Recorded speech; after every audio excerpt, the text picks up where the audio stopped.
Todavía tengo mucha disnea tengo. Y esta tos que no me deja.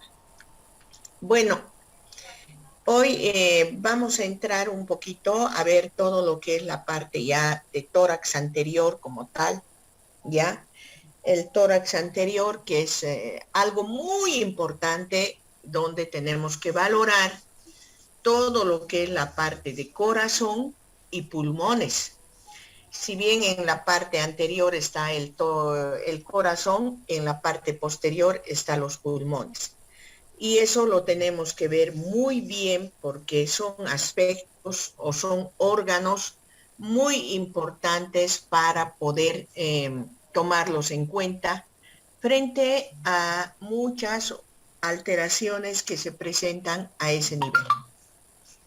Entonces, primero les voy a mostrar unos videitos para que ustedes se motiven un poco y también un videíto de un examen general rápido que he bajado del internet sobre cabeza y cuello, ¿ya?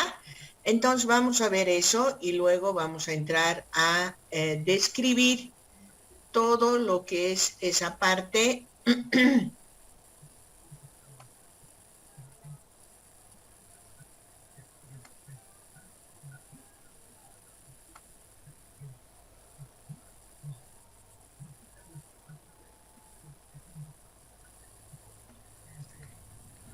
Hola a todos, ¿qué tal? Espero ¿Se que ven, estén no, muy bien. señoritas? En este video vamos a ver el examen físico de Sí, cabeza y sí, cuello.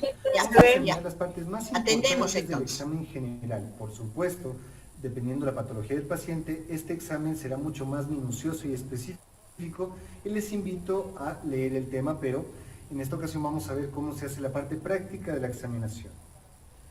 La primera parte del examen es la inspección. Vamos a visualizar la forma general del cráneo, a ver si existe alguna asimetría.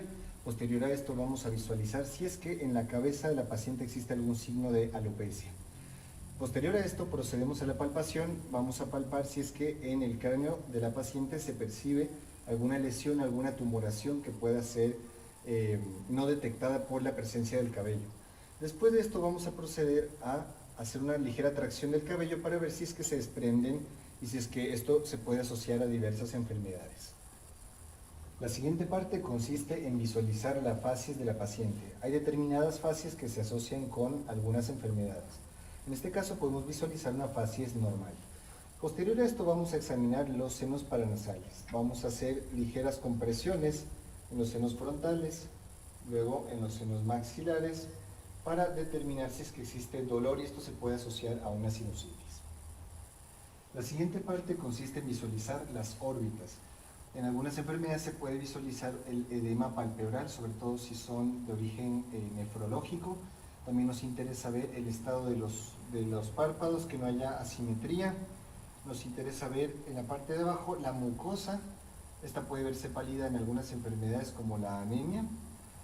Y también nos interesa observar la esclera. Le pedimos a la paciente que visualice hacia abajo, vemos lo blanco de la esclera y tenemos que descartar principalmente que no haya cambiado su coloración. La alteración más frecuente es la ictericia. En este caso le veríamos la esclera de color amarillo. Posterior a esto revisamos la nariz, que sea simétrica, que no tenga ninguna alteración reseñable visible. Elevamos el mentón de la paciente para poder observar las fosas nasales.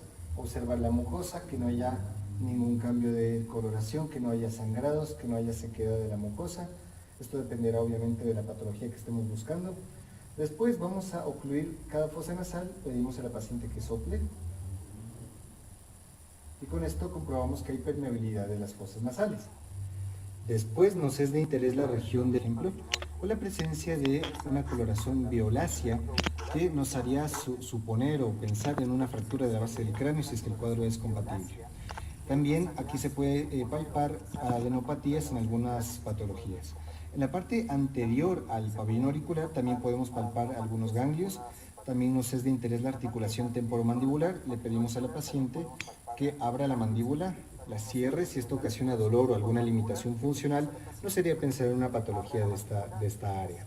También nos interesa observar como tal la inspección del pabellón auricular, su implantación, que no tenga anexos, que no tenga malformaciones, porque esto se puede correlacionar con enfermedades genéticas.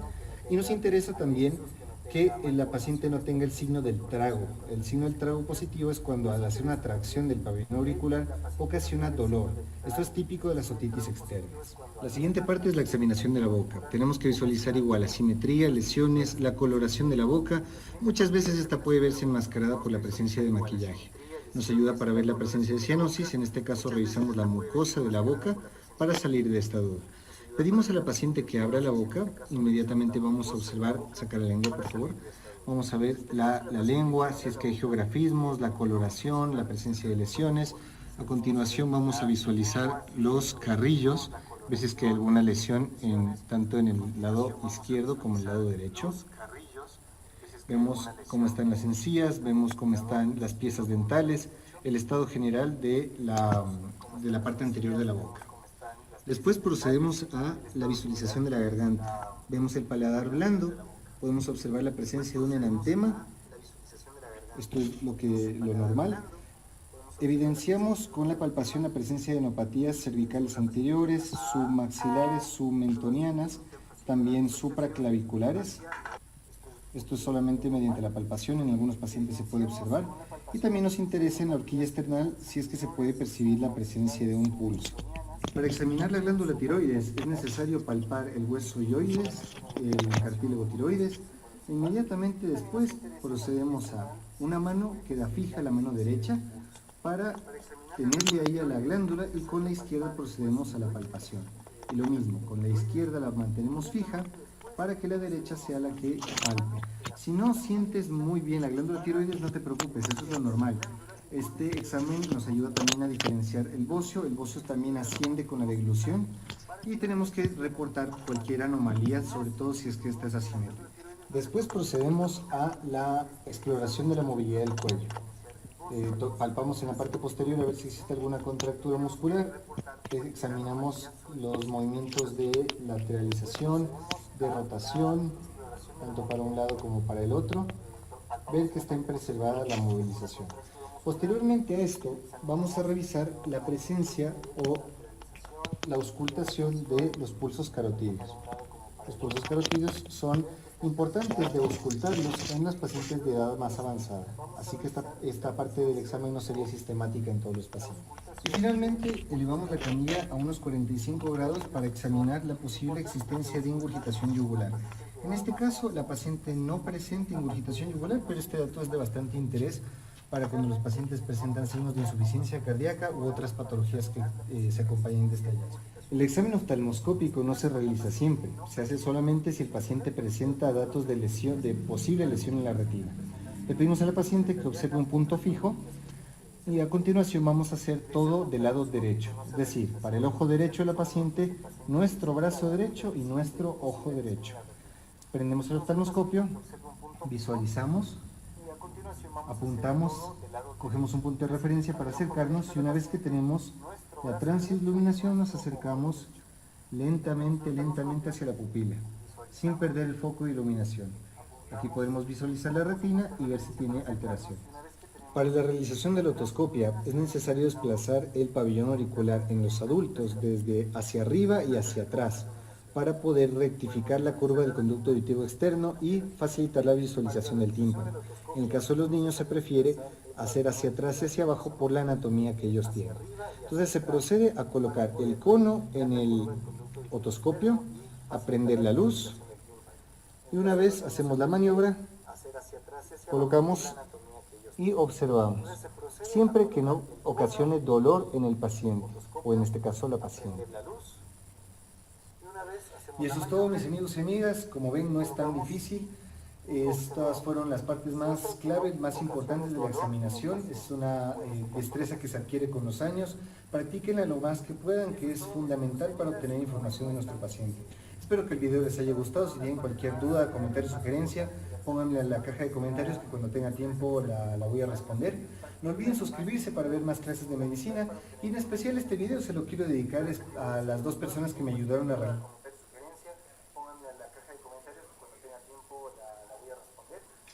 Bueno, ese videíto, miren, muy concreto, muy rápido con respecto al examen físico de la cabeza y del cuello, pero digamos tomando en cuenta todo lo normal, ¿no? Todo lo normal.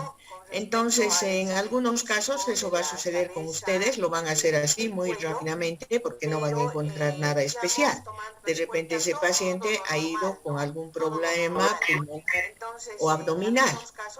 Entonces ahora vamos a ver lo del tórax, que también les voy a compartir algunos videos para que ustedes lo puedan ver. Entonces ahora vamos a ver lo del tórax, que también les voy a compartir algunos un ratito me dan para que ustedes lo puedan ver.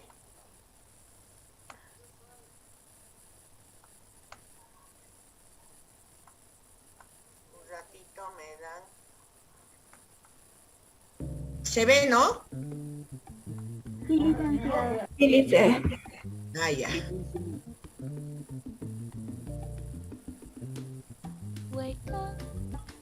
¿Se ve, no?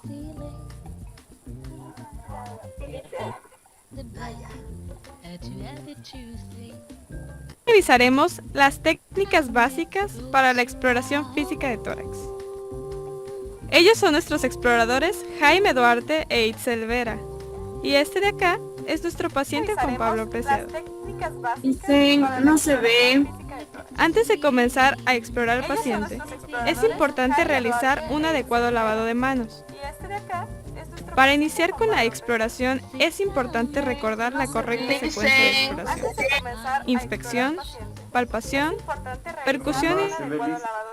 Se ve, lo hice. Para iniciar con la exploración, es importante recordar la correcta secuencia de exploración. No, normal, ya. Ya, a ver, miren, me han hecho, me han puesto nerviosa y lo he cerrado. A ver, voy a volver ahora, ¿ya? Pero se pierde de ratos en ratos, dicen. No, normal, ya. Ya, a ver, miren, me han hecho, me han puesto nerviosa y lo he cerrado. A ver, voy a volver ahora, ¿ya?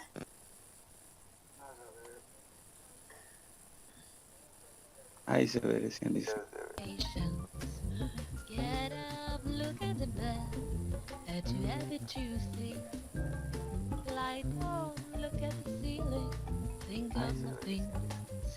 Hola, hoy revisaremos las técnicas básicas para la exploración física de tórax. Ellos son nuestros exploradores Jaime Duarte e Itzel Vera. Y este de acá es nuestro paciente Juan Pablo Preciado. Revisaremos las técnicas básicas para la exploración. Antes de comenzar a explorar al paciente, es importante realizar un adecuado lavado de manos. Para iniciar con la exploración, es importante recordar la correcta secuencia de exploración. Inspección, palpación, percusión y auscultación. Para iniciar con la exploración, es importante recordar la correcta secuencia de exploración. Inspección. Para evaluar la cara anterior, colocaremos al paciente en decúbito supino, con los miembros superiores algo separados del tórax. Si el paciente tiene dificultad respiratoria, se le examinará sentado o elevando la cabecera de la cama hasta que se encuentre cómodo. Con los miembros superiores algo separados del tórax. A continuación, iniciaremos la inspección. Observaremos el patrón de respiración del paciente y aprovecharemos para contar el número de respiraciones por minuto. Podemos contar 15 segundos y multiplicarlo por 4. Observaremos el patrón de respiración del paciente y aprovecharemos para contar el número de respiraciones. Observaremos la coloración de la punta de los dedos y los labios en busca de cianosis. Para la palpación es importante explicar antes la técnica al paciente. Comenzaremos con la palpación general de tórax identificando y evaluando las zonas dolorosas. Posteriormente se evaluará la expansión del tórax y el frémito táctil. Para la palpación es importante explicar antes la técnica al paciente. Comenzaremos con la palpación general de tórax identificando y evaluando las zonas. Para evaluar la expansión del tórax colocaremos los pulgares a lo largo de cada reborde costal y las manos por la cara lateral de la caja torácica. Posteriormente, deslizaremos las manos medialmente para levantar un pequeño pliegue de piel entre los pulgares. Estando en esta posición, pediremos al paciente que inspire de manera profunda y se observará cómo se separan los pulgares con la expansión del tórax, examinando la extensión y simetría del movimiento respiratorio. Estando en esta posición, pediremos al paciente que inspire de manera profunda y se observará cómo se separan los pulgares con expansión. Para evaluar el frémito se colocará la región metacarpofalángica de la palma de la mano o la cara cubital de la mano sobre el tórax del paciente en 3 puntos diferentes, siguiendo este patrón. En cada punto a palpar le pediremos al paciente que repita 33 e identificaremos y localizaremos cualquier zona de aumento, disminución o desaparición del frémito. En cada punto a palpar le pediremos al paciente que repita 33 e identificaremos y localizaremos. Para realizar la percusión del tórax anterior, extenderemos nuestro dedo medio de la mano izquierda sobre el tórax y golpearemos la articulación interfalángica distal de este dedo con el dedo medio de la mano derecha. Para realizar la percusión del tórax anterior, extenderemos nuestro dedo medio de la mano izquierda sobre el tórax. Se percutirá 6 puntos en un hemitórax y a continuación el otro en forma de escalera, siguiendo este patrón. Compararemos los ruidos de ambos lados e identificaremos y localizaremos la zona y calidad de cualquier nota anómala de percusión. El corazón normalmente ocupa una zona de matidez a la izquierda del esternón, entre el tercer y el quinto espacio intercostales. Por último, en la parte anterior del tórax se evaluará la auscultación de esta zona. Para esto, le pediremos al paciente que inspire profundamente con la boca abierta y auscultaremos los sonidos respiratorios en los 6 puntos diferentes, siguiendo un patrón de escalera. Se desplazará el diafragma de un lado a otro, comparando las zonas pulmonares simétricas, auscultando como mínimo una respiración completa en cada lugar, identificando cualquier variación con respecto al murmullo normal. Los sonidos respiratorios suelen oírse más altos en los campos pulmonares superiores y anteriores, así como en las grandes vías respiratorias, sobre todo del lado derecho. Pueden auscultarse sonidos respiratorios broncovesiculares, así como en las grandes vías respiratorias, sobre todo del lado derecho. Pueden auscultarse sonidos respiratorios broncovesiculares. La exploración del tórax posterior se realiza con el paciente sentado al borde de la cama y el explorador debe de colocarse en una posición centrada detrás del paciente. A la inspección se observará la piel, así como su color, hidratación, temperatura, textura, movilidad y si existe la presencia de alguna lesión, nevos o máculas sobre esta. Anotaremos la existencia de deformidades o asimetría en la expansión torácica, retracción anómala de los espacios intercostales durante la inspiración y movimientos respiratorios alterados de una o ambos lados o retraso unilateral del movimiento. O asimetría en la expansión torácica, retracción anómala de los espacios intercostales durante la inspiración y movimiento. Para evaluar la expansión torácica, vamos a aplicar la prueba de amplexación, que consiste en lo siguiente. 1. Colocaremos los pulgares a la altura de la 10ª costilla de cada lado y los dedos relajados y paralelos a la parte lateral de la caja torácica. Posteriormente, deslizaremos las manos medialmente para levantar un pequeño pliegue de la piel a cada lado, entre el pulgar y la columna vertebral. Estando en esta posición se le pedirá al paciente que inspire profundamente y se observará la distancia entre los pulgares a medida que se separan durante la inspiración, examinando la extensión y simetría del movimiento respiratorio. Estando en esta posición se le pedirá al paciente que inspire profundamente y se observará la distancia entre los pulgares a medida que A la palpación, comenzaremos con la identificación de áreas dolorosas y anomalías de la piel subyacente, la expansión torácica y el frémito. Para identificar las áreas dolorosas, se palpará cuidadosamente cualquier zona que el paciente haya notificado como dolorosa o se muestren lesiones o equimosis. Vamos a evaluar cualquier anomalía visible de la piel subyacente.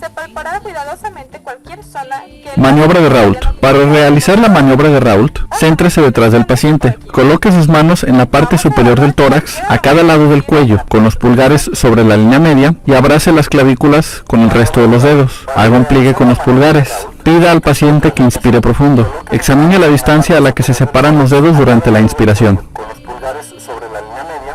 Para revisar ampliación del tórax, coloque una mano sobre la pared anterior del tórax y la otra sobre la cara posterior. Pídale al paciente que realice una inspiración profunda y revise la expansión anterior-posterior del tórax.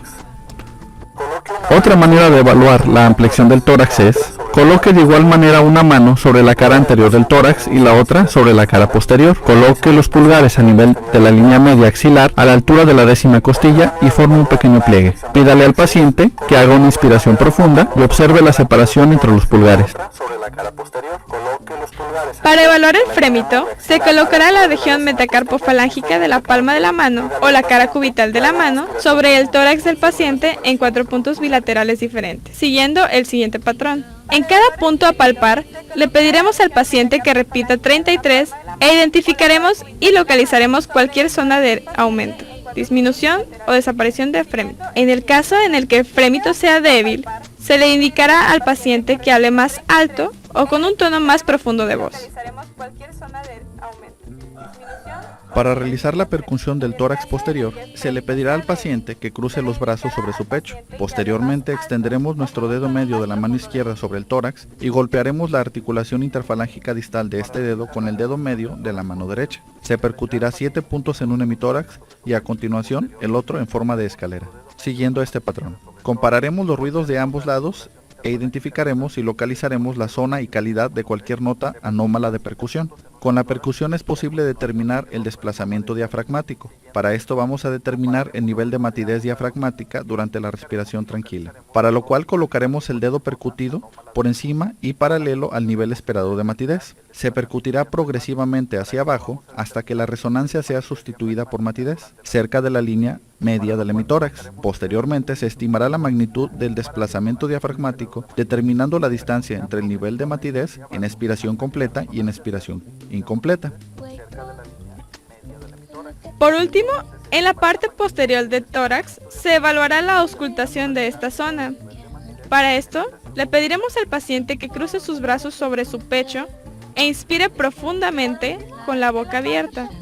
Posteriormente, colocaremos el diafragma sobre el tórax del paciente y auscultaremos los sonidos respiratorios en los 7 puntos diferentes, siguiendo un patrón de escalera, utilizando el siguiente patrón de percusión. Se desplazará el diafragma de un lado a otro, comparando las zonas pulmonares simétricas, auscultando como mínimo una respiración completa en cada lugar, identificando cualquier variación con respecto al murmullo normal. Si se ausculta o sospecha de un ruido anómalo, se auscultará zonas adyacentes para describir su extensión, anotando la intensidad de los ruidos respiratorios, tonalidad y duración de los ruidos inspiratorios y expiratorios.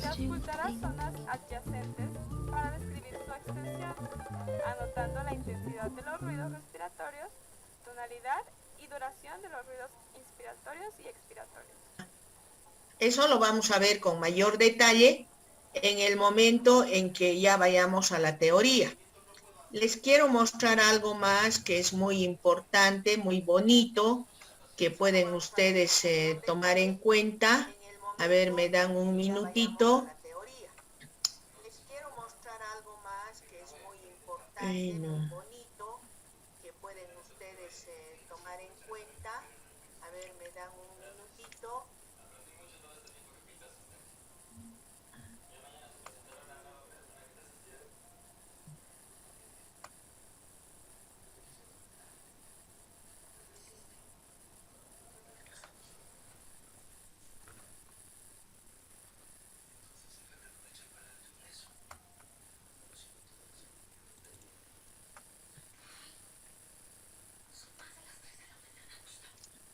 Esto es lo que vamos a ver también hoy, ¿no?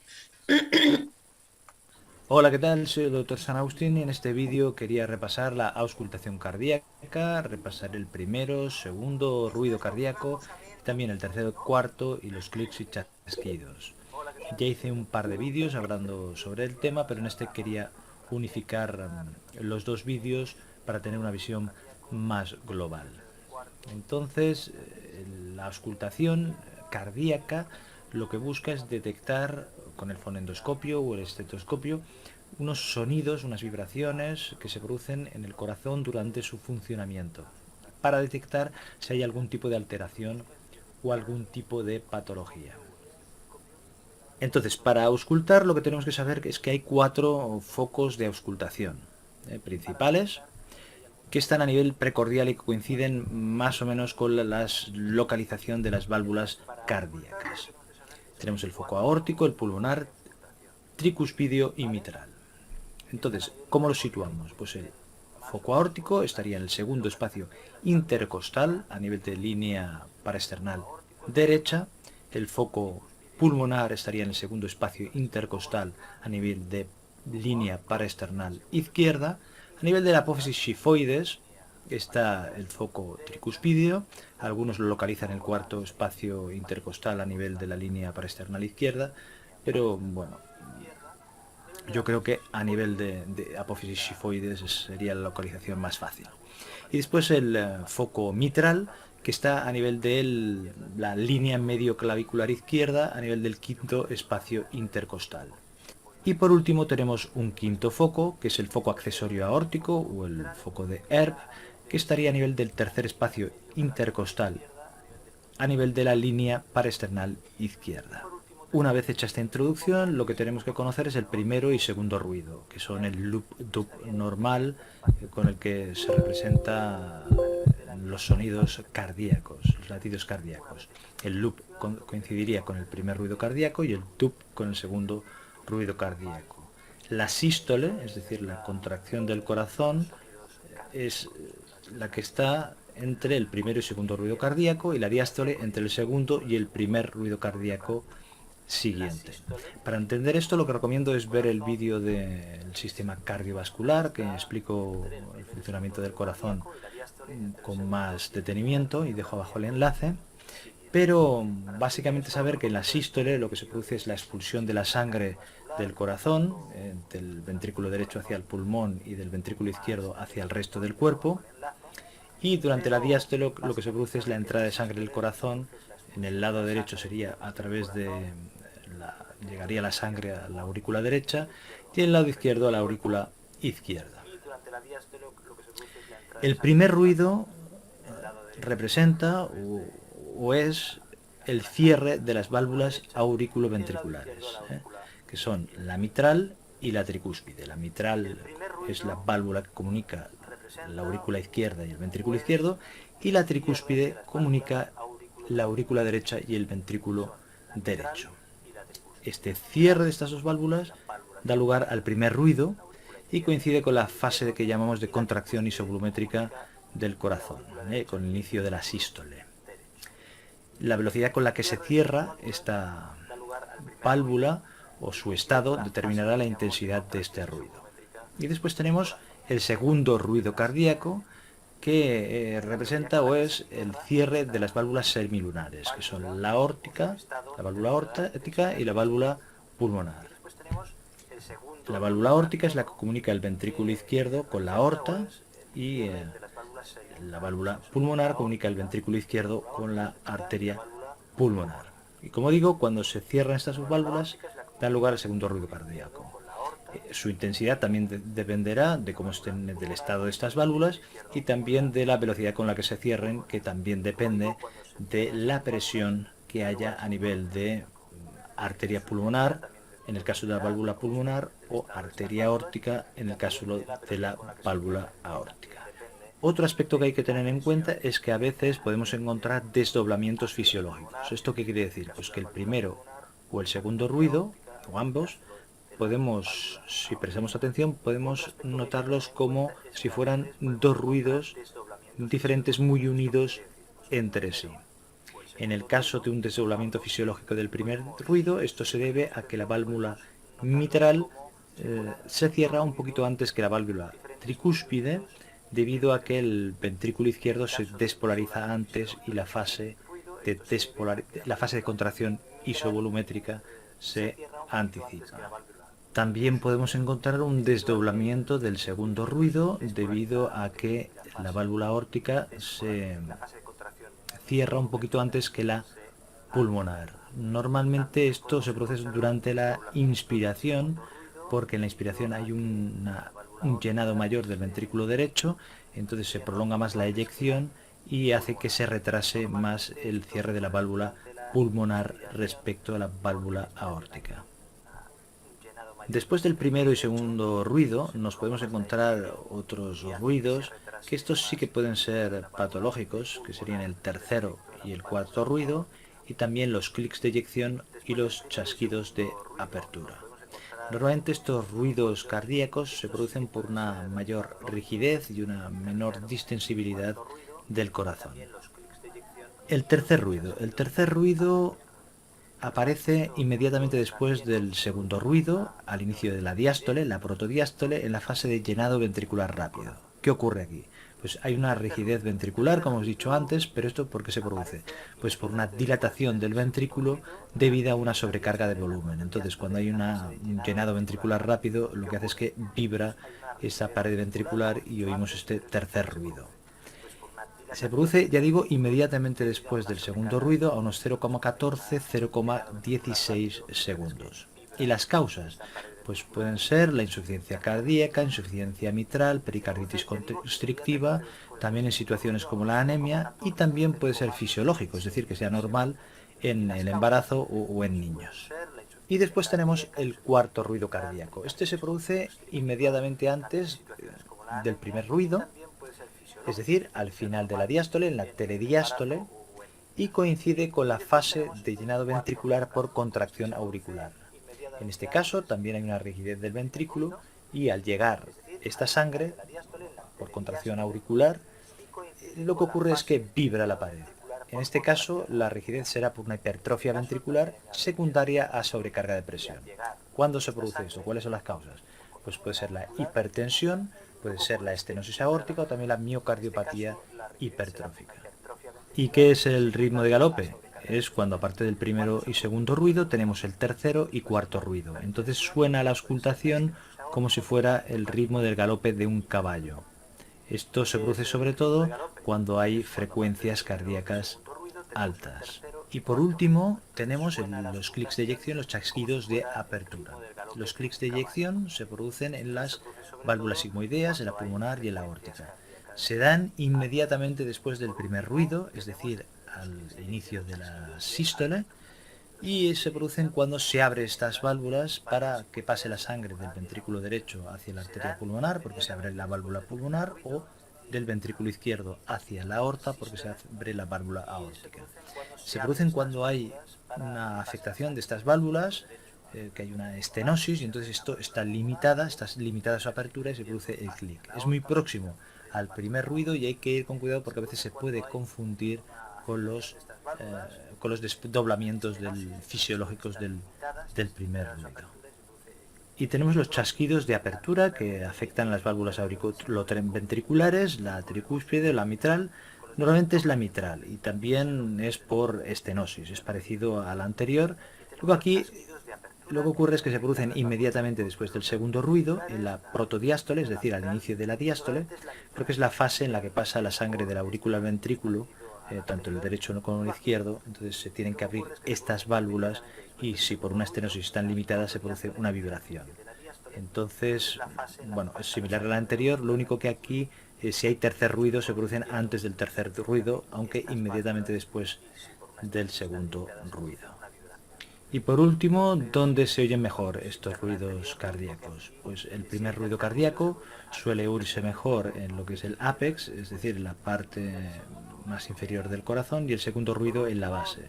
Dejo aquí un dibujo mnemotécnico con una forma de A invertida y otra forma de B horizontal, que una superpuesta sobre otra hacen la forma del corazón y ayuda a recordar lo que es la base y el ápex. Pues como digo, en el ápex se oye mejor el primer ruido, que es el cierre de las válvulas auriculoventriculares, que están más o menos localizados los focos tricúspide y mitral en esta zona, y en la base pues la aórtica y la pulmonar, que es el cierre de las sigmoideas, que sería el segundo ruido.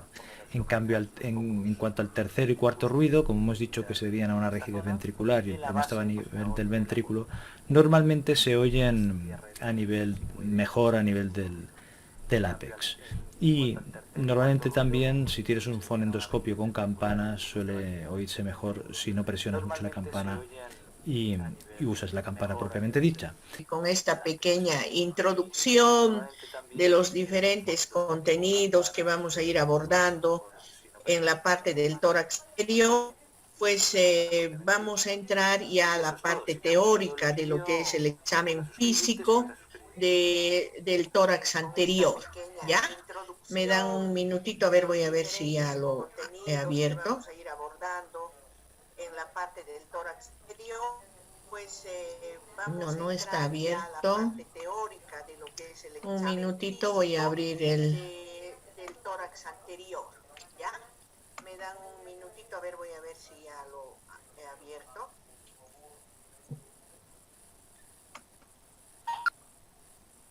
No está abierto. Un minutito, voy a abrir el...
¿Se ve, no, señoritas?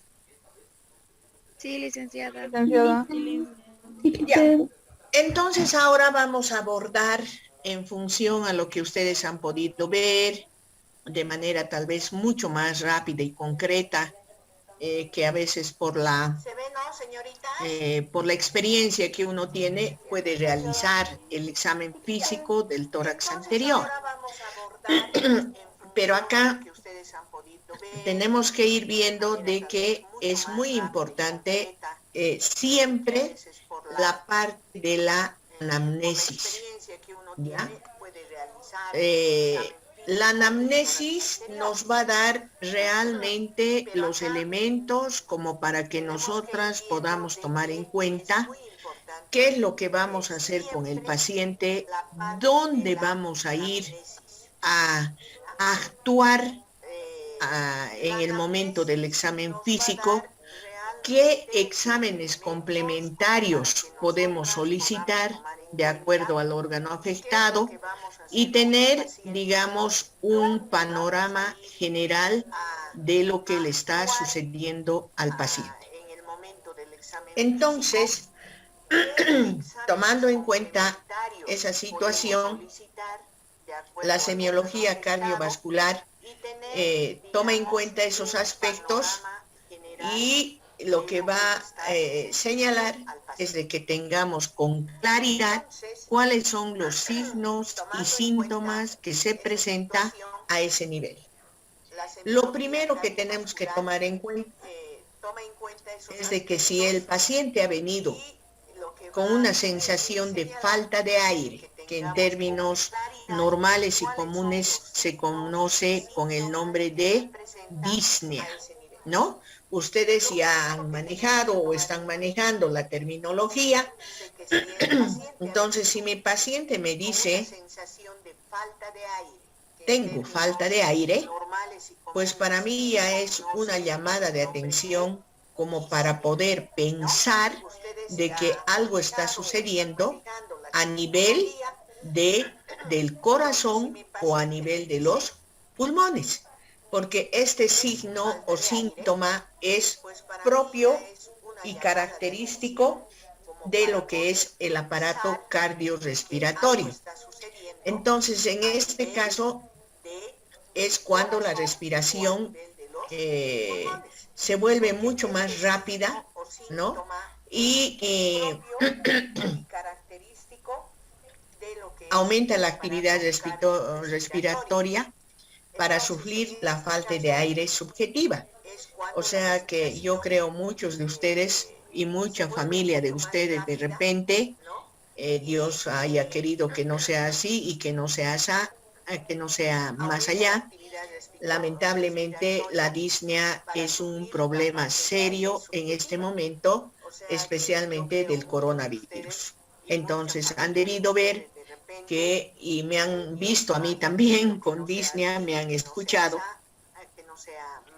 que es una situación muy desesperante donde la paciente tiene sed de aire, ¿no? Y es una agitación permanente, una sensación de ahogo que pasa el paciente, y eso lo tenemos que tomar en cuenta cuando estemos haciendo el examen físico cardiorrespiratorio del paciente. En los mayores de los casos es una falla del ventrículo izquierdo. Entonces, a ese nivel no hay un buen bombeo de sangre, por lo tanto, existe la dificultad respiratoria. Otro de los problemas por los cuales va a venir el paciente va a ser cuando a ustedes les diga, tengo dolor, ¿no? Y vean el cuadrito como el paciente está con la mano en el pecho, porque los dolores que vienen a ese nivel son muy especiales. Es como que estuvieran punzándonos con algo, ¿no? Alguna vez tal vez han sentido también ustedes y realmente es preocupante. Entonces tenemos que preguntar si tiene algún dolor torácico, porque las causas de ese dolor, por supuesto, van a ser muchas, pero tiene que ya alarmarnos para inmediatamente siempre prestar los primeros auxilios, porque tal vez puede ser también un infarto de miocardio. Entonces ahí tenemos que tomar en cuenta todas las características para poder evitar que nuestro paciente se nos vaya, ¿no? Ahí tienen, por ejemplo, las principales causas del dolor torácico. Entre ellas están las cardíacas isquémicas, las cardíacas no isquémicas. Las cardíacas isquémicas se da cuando existe angor estable o síndrome coronario agudo. O sea, esas son las patologías. Que esas patologías no las vamos a poder diagnosticar, pero sí el dolor que presenta el paciente nos va a dar la posibilidad de saber lo que está ocurriendo. Ahora, las cardíacas no isquémicas son la pericarditis, son las bulbopatías y las patologías aórticas. ¿Cómo se sabe esto? Ustedes saben a través de los exámenes complementarios que sean exclusivos del aparato circulatorio. Ahora tenemos las no cardíacas. ¿No? Dentro de las no cardíacas están las gastroesofágicas y otras. Por ejemplo, a veces confundimos, ¿no? Las personas que tienen problemas de gastritis crónica, generalmente la gastritis se da en la parte superior, ¿no? Y es cuando decimos, me está molestando la boca del estómago. Y en la boca del estómago lo que sucede es que puede haber un reflujo gastroesofágico o puede haber un espasmo, o sea, un dolor y algunas úlceras gastroduodenales. Esto puede que se confunda con algún problema cardíaco. En muchos casos, señoritas, a veces el paciente dice, me duele mi pecho, ¿no? Me duele mi pecho, me duele mi espalda y también la boca del estómago. Y por la experiencia que yo tengo, por ejemplo, que tengo una gastritis bien marcada, la gastritis realmente hace que se confunda con un problema cardíaco, porque empieza a doler, a causar dolor a nivel del tórax anterior y también posterior. Entonces ahí nos va a dar lugar a confusión. Pero sin embargo tenemos que hacer una buena anamnesis para realmente determinar lo que está sucediendo con el paciente. Luego también se puede tomar en cuenta o un poco, digamos, confundir con lo que son el neumotórax, dolores musculoesqueléticos a nivel del tórax anterior, crisis de pánico, crisis de angustia que muchos hemos pasado, y lo primero que nos molesta es la parte del tórax anterior, inclusive a las mujeres las mamas, ¿no? A nivel de las mamas también sentimos dolor, y ese dolor a veces pensamos y dicen, ¿no? Especialmente nuestras mamás, algo me está pasando, parece que es mi corazón. Entonces, se puede confundir con situaciones, y también el frío, ¿no? Ahora, por ejemplo, está haciendo tanto frío que de una u otra manera la contracción muscular hace que exista dolor muscular. Y ese dolor muscular puede ser, sí, a nivel de los músculos pectorales, pero también de repente solamente es pasajero por las circunstancias que estamos viviendo. Luego, otro elemento, por favor, señoritas, si tienen alguna duda, me interrumpen para que podamos aclarar y un poquito también me den la oportunidad de respirar mejor. Listen, ¿Sí? ¿se escucha, no? Yo quería, bueno, tenía una pregunta, porque como hace explicando de los puntitos que sentíamos, yo de vez en cuando tengo los puntones, pero no solo en la parte de aquí del pecho, sino que a veces en la espalda o ya sea en la rodilla. Y no sabía el por qué. O sea, siempre frente a una situación donde existe algún problema, tenemos que tratar de encontrar la causa. Encontrando la causa nos va a dar la oportunidad de poder hacer algo. Porque si no sabemos la causa, lamentablemente, ¿qué podemos hacer? Por eso es que, aparte de la anamnesis, del examen físico, se tiene que hacer todos los estudios complementarios para determinar qué está sucediendo. Por ejemplo, a ver, me duele mi pecho, ¿no? Tengo como punzadas en mi pecho. Pero, ¿por qué? Entonces, tenemos que preguntarnos por qué. Haciendo el examen físico, haciendo la palpación, de repente el paciente pueda explicarnos un poco más de lo que está pasando. Pero si no encontramos a través de esos métodos, tenemos que ir a los exámenes complementarios, ¿no? Seguramente a un electrocardiograma, a una placa de tórax, vamos a tener que ver inclusive una tomografía, de repente una resonancia magnética, claro que nosotros no lo interpretamos ni lo vemos, pero de pronto hay que llegar al origen. Usted tiene que darse cuenta en qué momento le duele y de repente hace un movimiento, de repente ya usted tiene algún problema de hace años que a veces no siempre se manifiesta y si no se va dando en el transcurso de los años. Entonces todo aquello hay que tomarlo en cuenta porque para decir qué tiene, imagínense, tendría que ser sabia y sabios todos, especialmente los médicos y las colegas, que a la primera que nos digan me duele y tengo estito, no, usted ya tiene esto, ¿no? No. Hemos señalado que cuando hablamos de signos podrómicos, ¿no? Son aquellos bien característicos de una determinada enfermedad. Como que yo les digo en este momento, a ver, señoritas, yo tengo náuseas, tengo vómitos y tengo dolor abdominal y anoche diarrea. ¿Qué me van a decir ustedes? Ahí sí que de lógica me van a decir, usted ha tenido que comer algo malo, usted tiene algún problema a nivel gastrointestinal. Lo mismo les puedo decir, tengo tos, dolor de garganta, rinorrea y tengo también,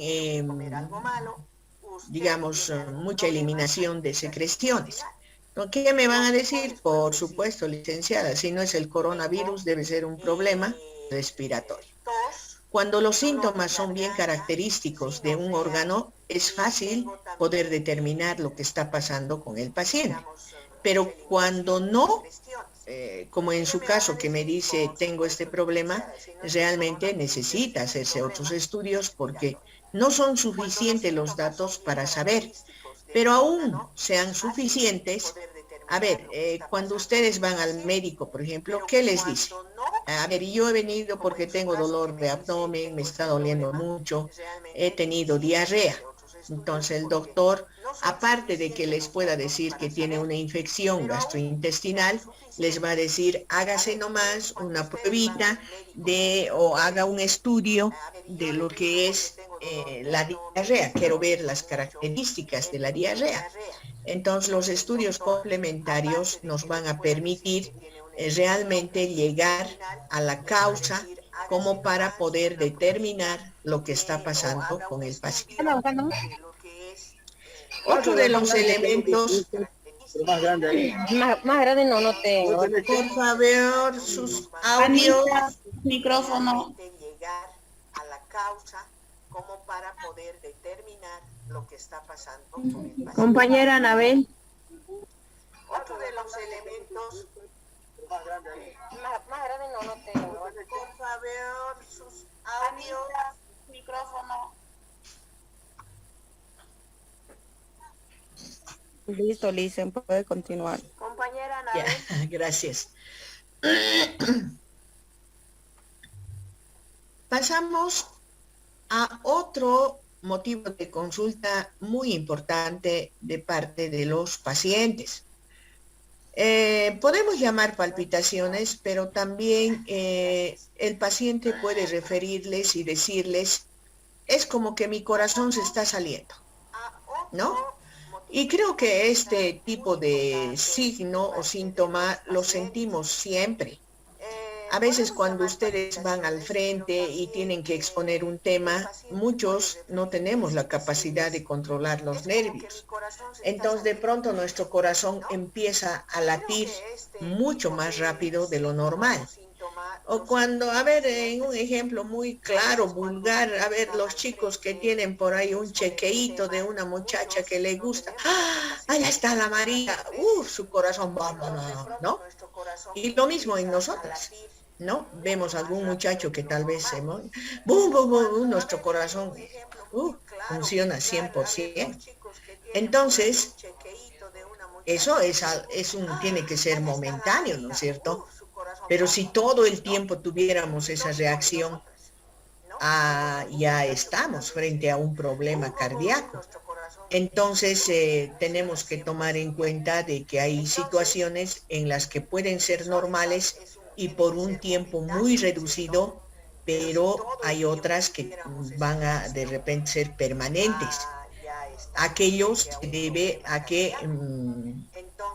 hay algún problema a nivel cardíaco, ¿no? Entonces las palpitaciones se conciben como la percepción consciente de los latidos cardíacos bajo forma de un golpe precordial, más o menos intenso y más o menos molesto y frecuente, ¿no? Entonces es otro de los síntomas que debemos tomar en cuenta. ¿Para qué? Para que sepamos lo que pueda estar pasando con nuestro paciente. Ya es un signo de alerta. Existen 3 tipos de palpitaciones, que en realidad son las taquicardias, ¿no? En otras palabras científicas ya, son la taquicardia. Y la taquicardia es el aumento en el número de latidos cardíacos. Si pensamos que lo normal es de 60 a 80 latidos cardíacos en una persona, por encima de 80 ya estamos hablando de taquicardia. Cuando está por debajo de 60 ya estamos hablando de una bradicardia. Entonces, aquello nos tiene que permitir a nosotros determinar si es taquicardia o no es taquicardia pero fundamentalmente para saber si es sinusal o es paroxística ya requiere de mayor práctica para poder determinar las características de las palpitaciones, ¿no? Entonces, la taquicardia sinusal son palpitaciones de inicio más o menos brusco y final siempre progresivo. La frecuencia aproximada es de 140 por minuto. Imagínense, entonces es muy rápido como late el corazón. Y desencadenadas frente a circunstancias cotidianas y a veces en determinados horarios, por ejemplo, antes de conciliar el sueño, ¿no? Yo me pongo a pensar, señoritas, yo he atravesado un momento, digamos, bien complicado, donde realmente uno piensa miles de cosas, ¿no? Y creo que tal vez en la familia de ustedes mismos, pero es como que el corazón se va a salir y es pum, pum, pum, pum, pum, pum, pum, así, ¿no? Y eso no es pues normal.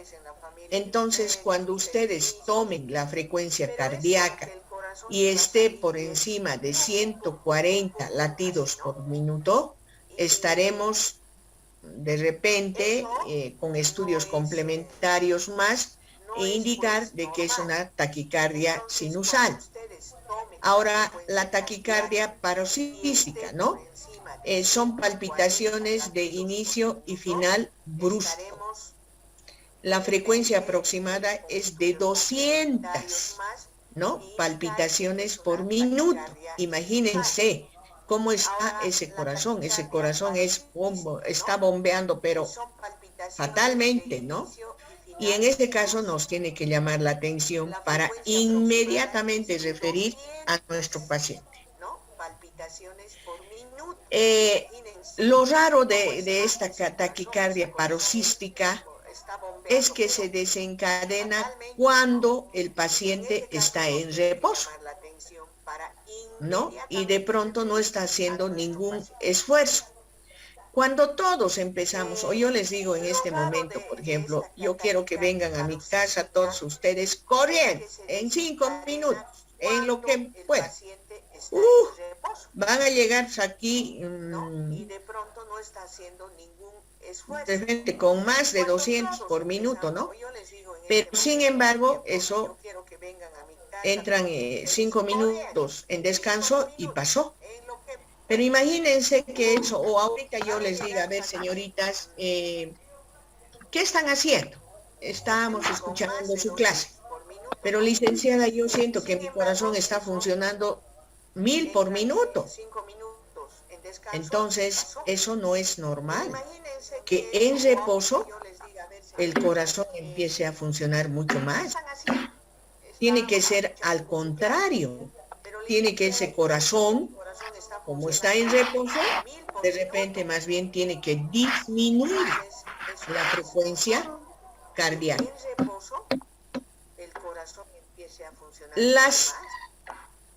En la taquicardia paroxística, los latidos pueden ser regulares o irregulares. Ustedes saben, y esto lo tienen que repasar muy bien, cuáles son las características del pulso para poderlas valorar. No solamente se puede valorar la frecuencia, sino tenemos que acordarnos de la palabra frita, ¿no? Se tiene que valorar la frecuencia, el ritmo, la intensidad, la tensión y la amplitud. Entonces, valorando aquello, nos va a dar mayores luces de lo que está pasando con el paciente. Puede tener en la taquicardia paroxística, puede venir con o sin repercusión hemodinámica, es decir, con algún problema a nivel de la circulación sanguínea.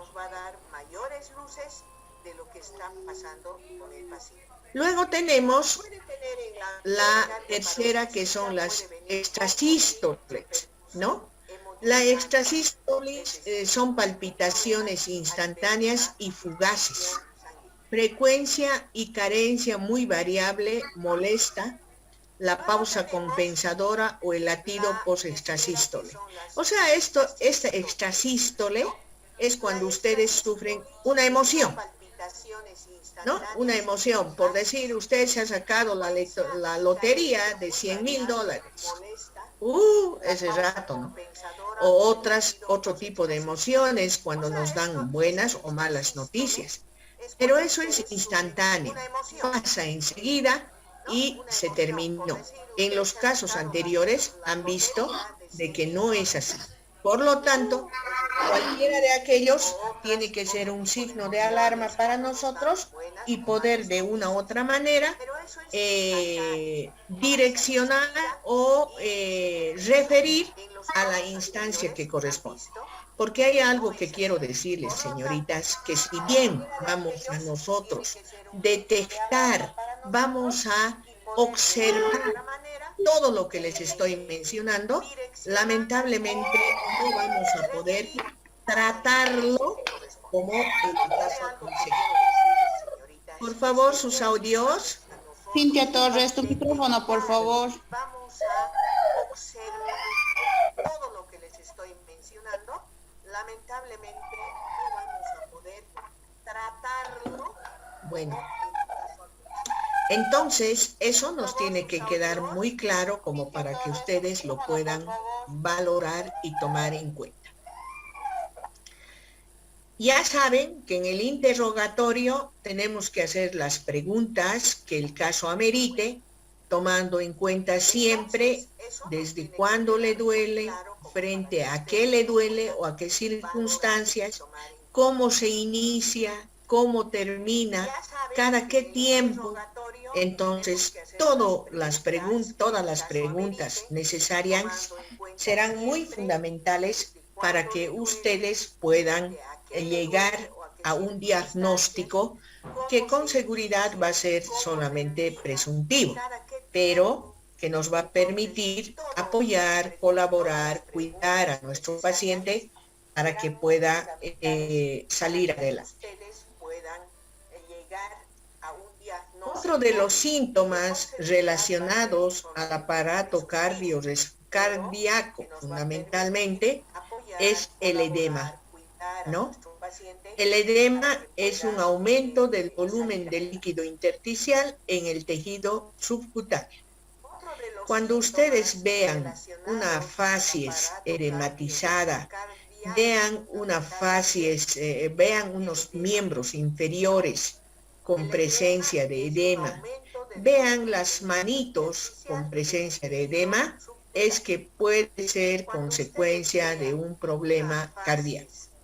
Y el edema, miren, acá están viendo que éxito es un pie normal, pero este pie con edema ya nos tiene que llamar la atención, especialmente en los miembros inferiores.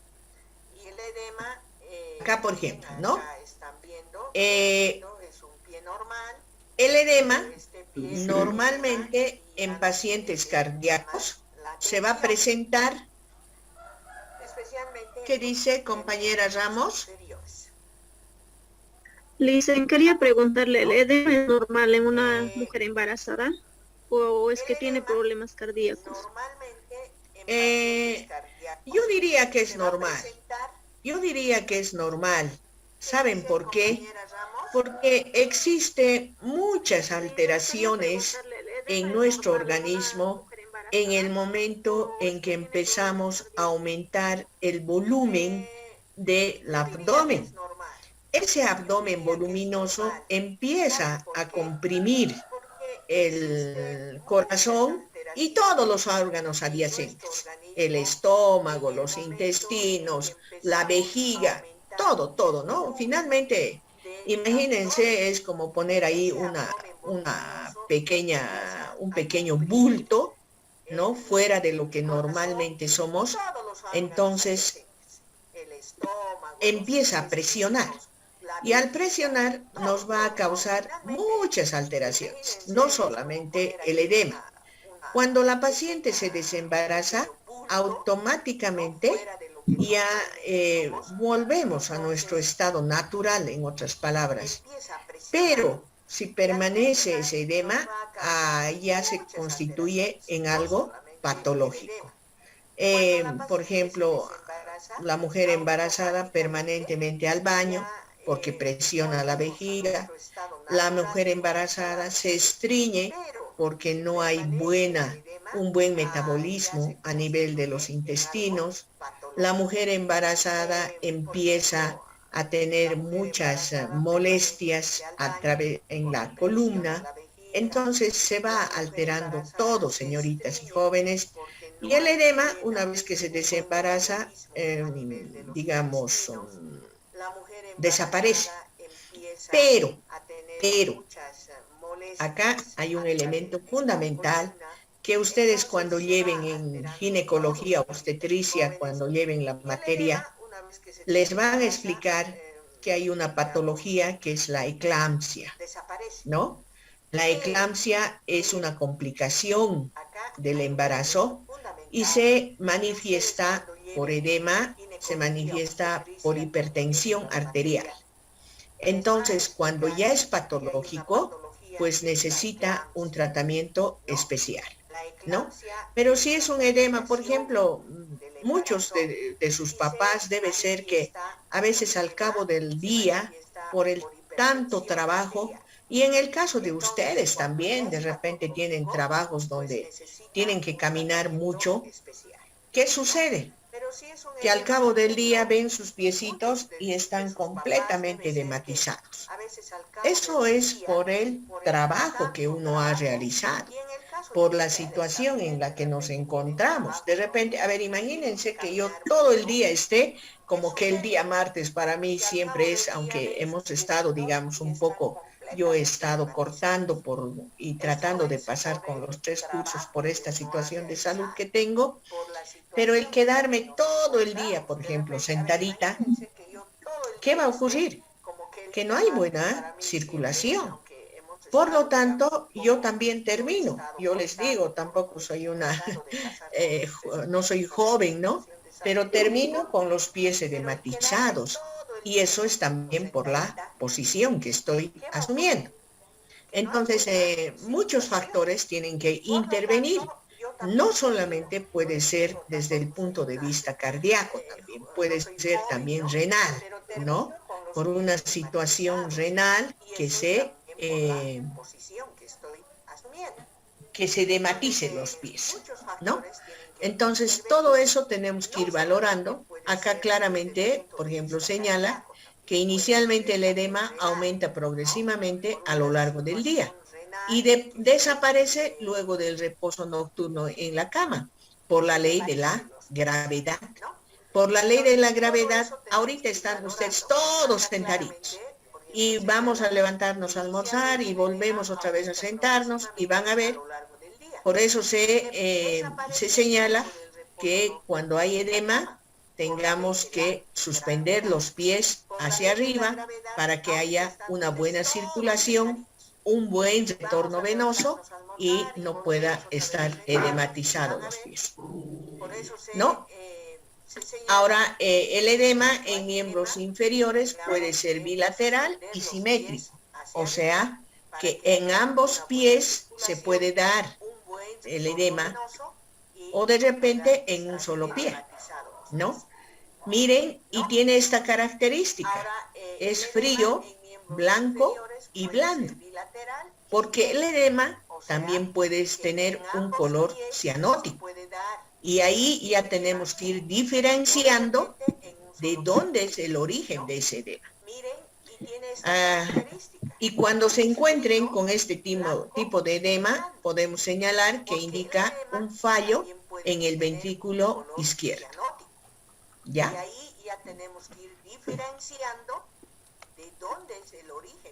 Igual,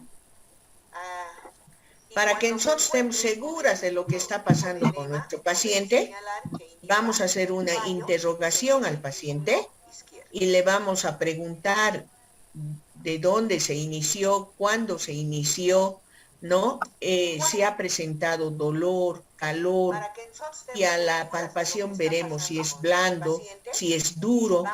Miren, por ejemplo, acá es cianótico, ¿no? O sea, tiene un color violáceo y aquí un color pálido. Entonces, todo aquello tenemos que ir tomando en cuenta para poder determinar cuál es el origen y poder brindar el cuidado que el caso aconseja.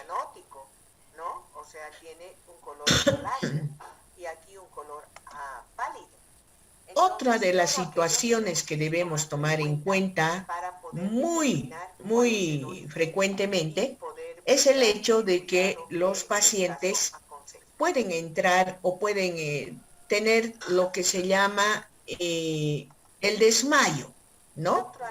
O un síncope. El síncope es la pérdida brusca y transitoria de la conciencia. Es la pérdida de conocimiento con pérdida del tono muscular y caída al suelo. Esto normalmente se atribuye a una isquemia cerebral, pero sin embargo, también puede ser que tenga un problema cardíaco. Es decir, a veces no decimos, muchas de ustedes, yo y todos creo que hemos vivido algún momento en el que decimos, ay, me ha dado la vuelta la cabeza y casi me caigo, ¿no? Casi. Pero no han llegado a un síncope y tampoco han llegado a un desmayo. Pero cuando a alguien se les desploma de nada, nos debe llamar la atención.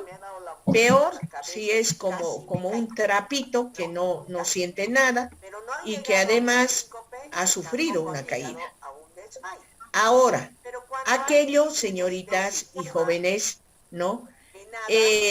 Son momentos donde ese paciente, persona también en la calle, ¿cuántas veces hemos visto? Ha perdido el conocimiento. O sea, no sabe lo que le ha pasado. Aquello normalmente se atribuye a un problema cerebral, pero también va relacionado con un problema cardíaco, ¿no? Entonces eso tienen que ir viendo y distinguiendo. Ahora la hemoptisis. ¿Qué es la hemoptisis? ¿No? Entonces aquí es la expulsión de sangre roja y rutilante con el esfuerzo de tos. Ustedes deben anotar si la hemoptisis y la hematemesis es lo mismo. Entonces, la hemoptisis es la expulsión de sangre roja, rutilante, con esfuerzo de tos. ¿Cuál puede ser la causa si hay ese tipo de expulsión? La causa puede ser una estenosis mitral. Entonces, la hemoptisis es la expulsión de sangre roja, rutilante. Eso en cuanto a los signos y síntomas que presenta todo paciente cardíaco y que ha venido a consulta, y debemos tomar en cuenta esos aspectos para ver qué está sucediendo con el paciente. Pero eso solamente es la anamnesis. Ahora ya cuando vamos a hacer el examen físico como tal del paciente, primero tenemos que saber qué métodos vamos a utilizar. Normalmente y con mucha frecuencia vamos a utilizar la inspección, la palpación y la auscultación. La percusión se puede tomar en cuenta en algunas situaciones especiales, pero con mucho más frecuencia se la toma en cuenta en este caso del tórax anterior, solo la inspección, la palpación y la auscultación. ¿Cómo vamos a hacer? Han visto en el video. Han visto en el video que el paciente está en decúbito dorsal, ¿no? Tenemos que descubrir cómo corresponde y de acuerdo a lo que hemos aprendido. No se olviden que solamente estamos haciendo el examen físico del tórax anterior. Por lo tanto, yo no puedo descubrir a mi paciente completamente. A través o con la sabanilla superior vamos a ir descubriendo cada parte en la cual vamos a intervenir con el examen físico que esté direccionado específicamente a una parte de nuestro organismo. Algo que comete error la enfermera y el médico es de que sí, voy a hacerle el examen físico y sin pena ni gloria le descubren completamente, ¿no? Normalmente ese paciente tiene que estar en decúbito dorsal, ¿no? Entonces, si necesitamos que el paciente se ponga en decúbito lateral, le vamos a indicar.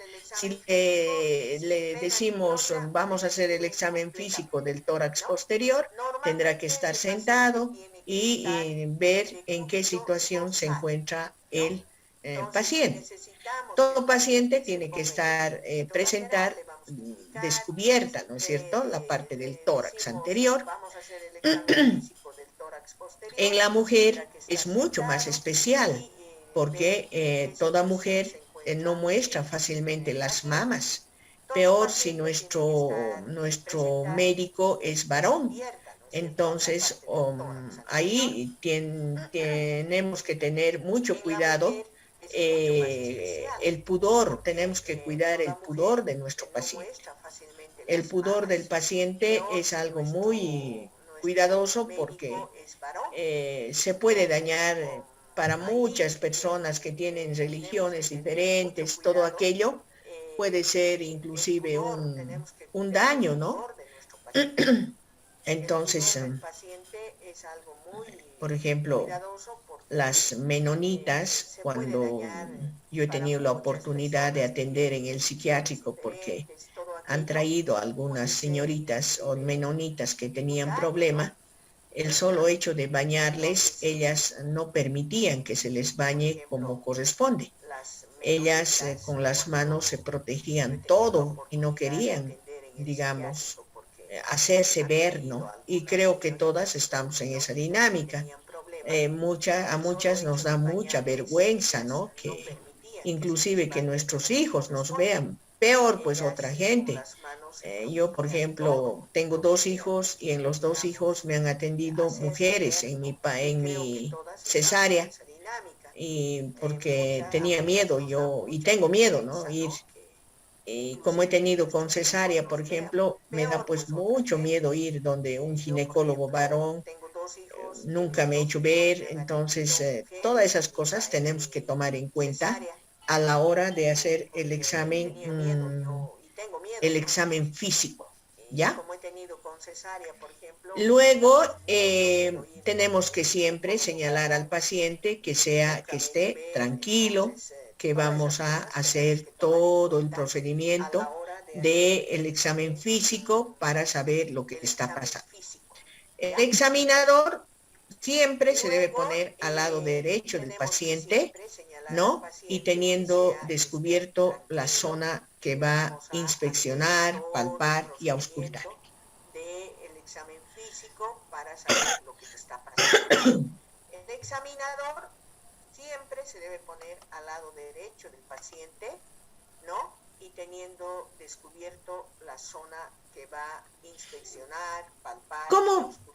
¿Qué es lo que vamos a hacer a la inspección? ¿No? La inspección es un elemento que nos va a dar a conocer primero, ¿no?, los latidos.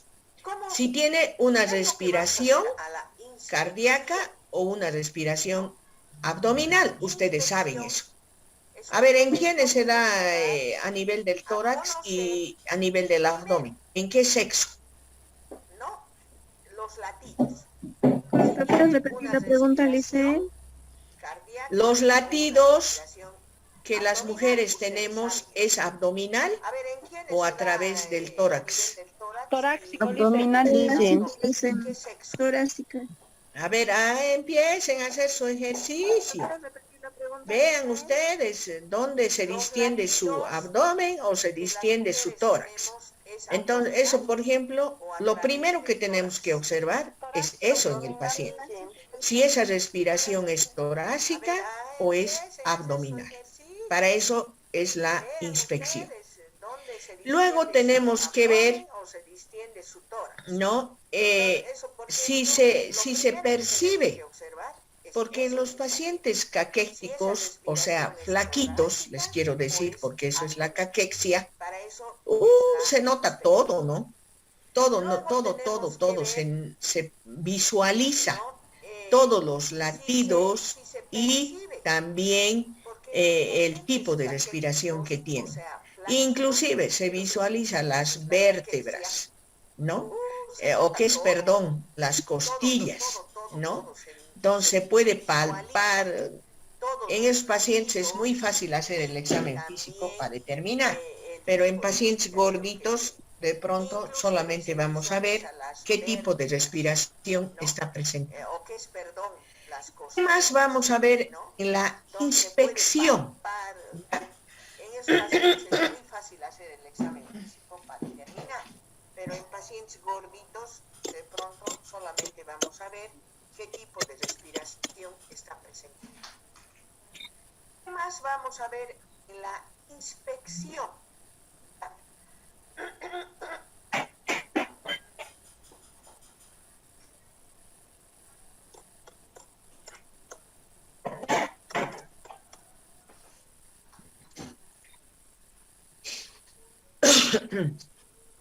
En la inspección también vamos a tomar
Listen. Se salió.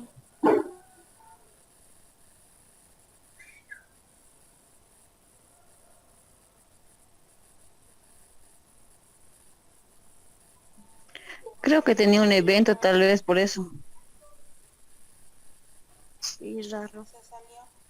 Su internet estaba mal y se salió. Ahorita va a volver.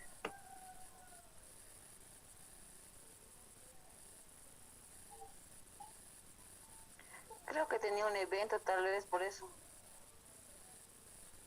Sí, raro. Su internet estaba mal y se salió. Ahorita va a volver.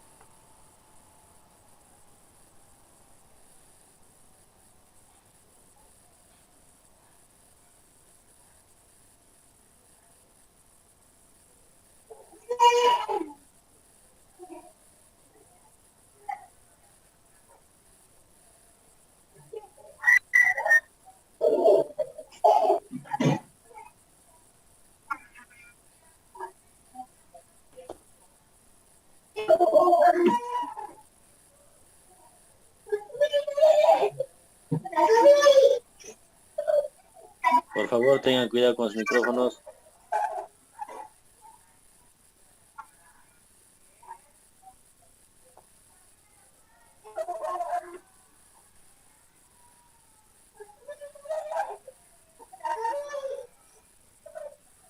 Por favor, tengan cuidado con los micrófonos.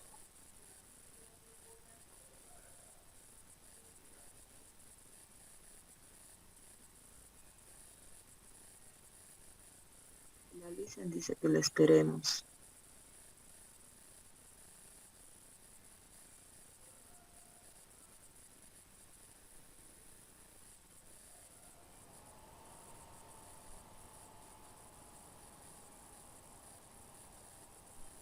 Dice que la esperemos.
Compañeros, pueden salirse de la sala, por favor, porque la licenciada está teniendo dificultad con el internet y esta tarde va a pasar a las 3 con el grupo C.